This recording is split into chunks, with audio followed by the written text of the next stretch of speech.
Welcome to Tritala Malaysia. My name is Karim Raslan. This week we're in Cebu.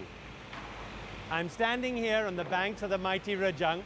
There's quite a swell because there's some very large craft going past right now, as well as boats and ferries going off to Kapit and Song across Sarawak. We're here to spend a bit of time exploring the city, this proud city of 250,000, as well as to meet a very interesting and very dynamic young Iban lady, Sija, with both her feet in the kampong, in her longhouse, where she's a ketuai rumah, as well as her life in the city. So let's explore this dynamic and very intriguing part of Sarawak.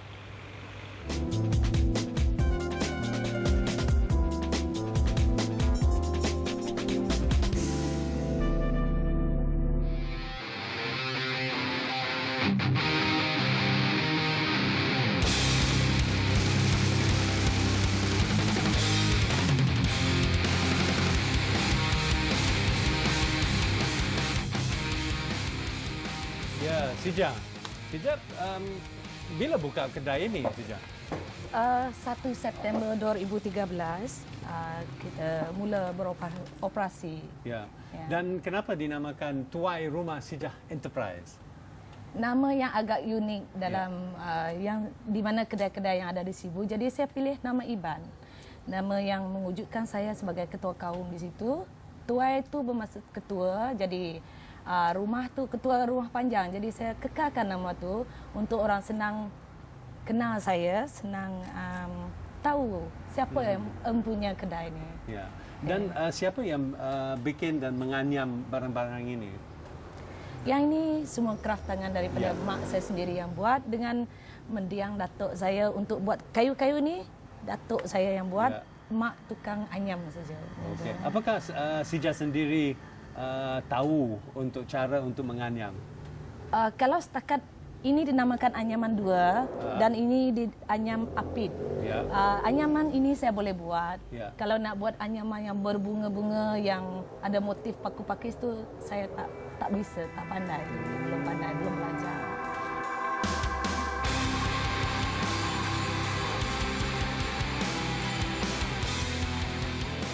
Kenapa Sija masih mau tanam padi sekarang padahal kehidupan sekarang relatif senang?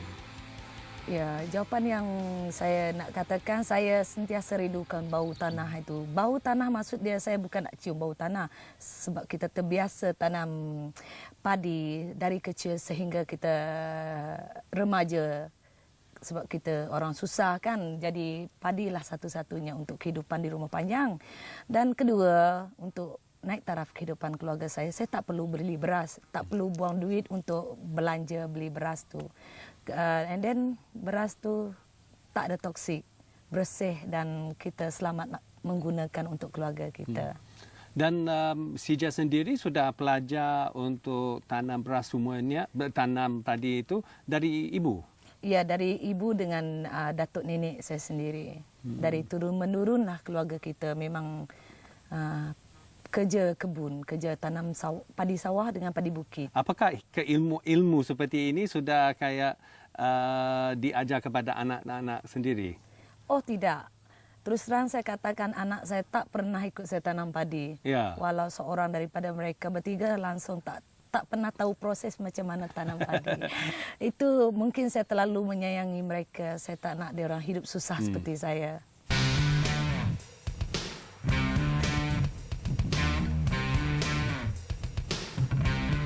Kampungnya Sija berapa batu dari Bandar Cebu? Kira-kira 25 batu dari Bandar Cebu.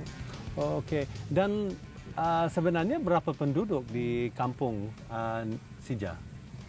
Kalau bilangan penduduk dia tu 1,800 lebih orang dan rumah panjang dia tu ada 7 buah rumah panjang.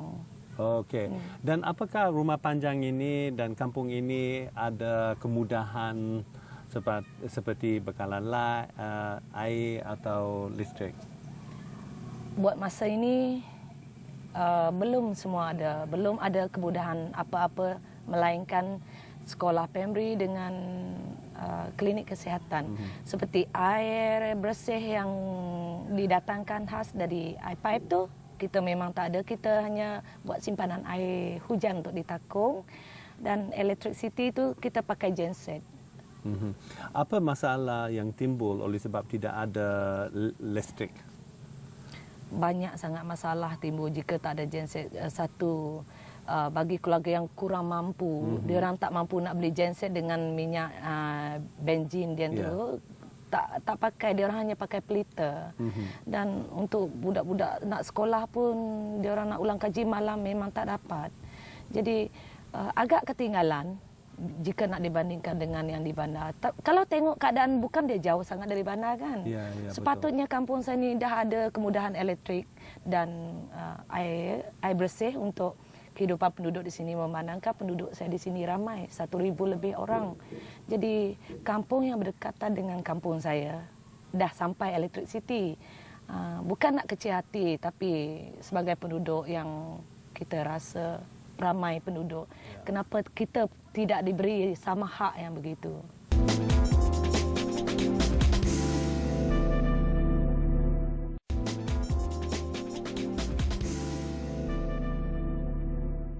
Sija dibesarkan di kampung ini, ya? Iya, saya dibesarkan tapi tidak dilahirkan di sini. Saya dilahirkan di kampung bapa saya di bahagian Seriki. Okey, oleh sebab itu susah untuk orang di kampung ini untuk ada dokumen yang lengkap seperti kad pengenalan, dan salah satunya ialah Sija pada waktu itu, ya.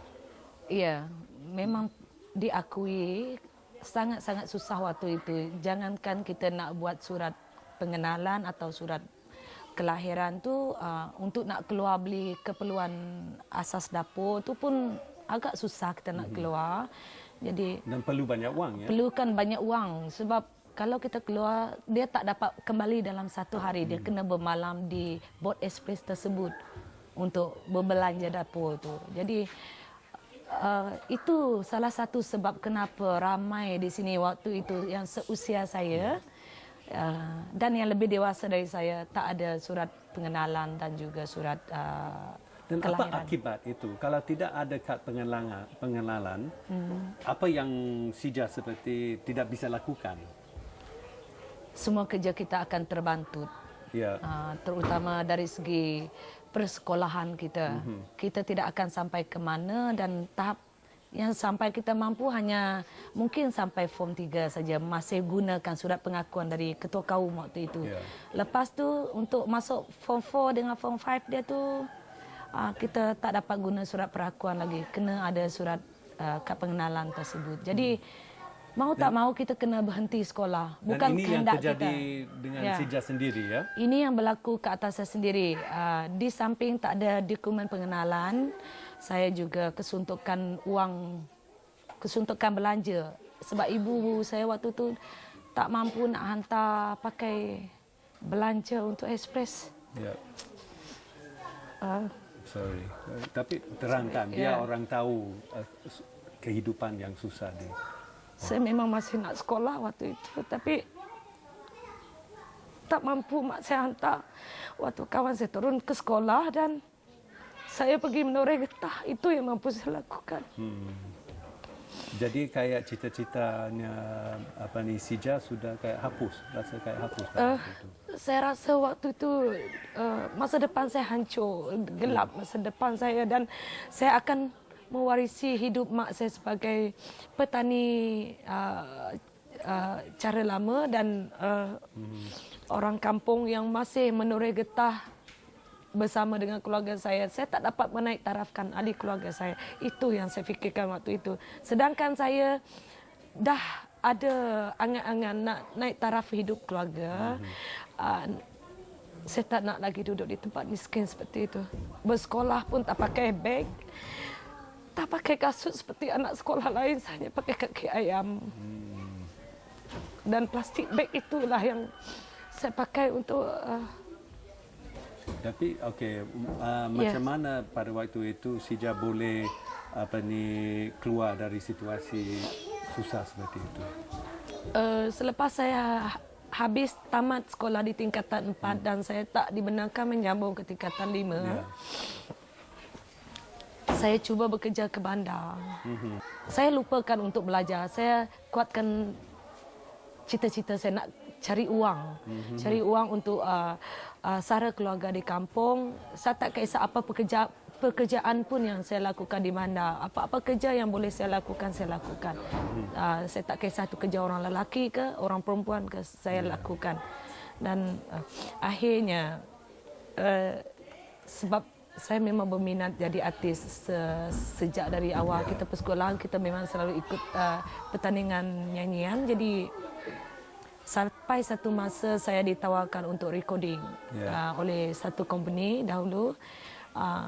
Bermula dari situ hidup saya mula berubah.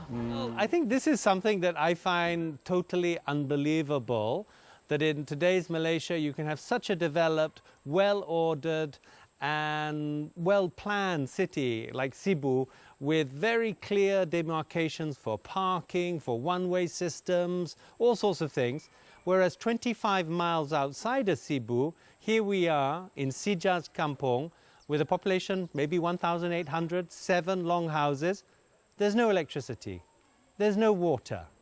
But to my mind, this is third-class citizen, and this is how you should not be treating people. And you should certainly not be treating people who come from this land. This is their land. Their rivers have been defiled, their forests have been destroyed. This is a travesty, and this is a story which should shame all Malaysians, I'm afraid. But someone like Sija shows how you can rise above it, how despite the fact that she was born into a situation where she didn't have the suitable documents, she rose above it. She fought very hard, she found a living. She couldn't continue her schooling, though she wanted to be a teacher.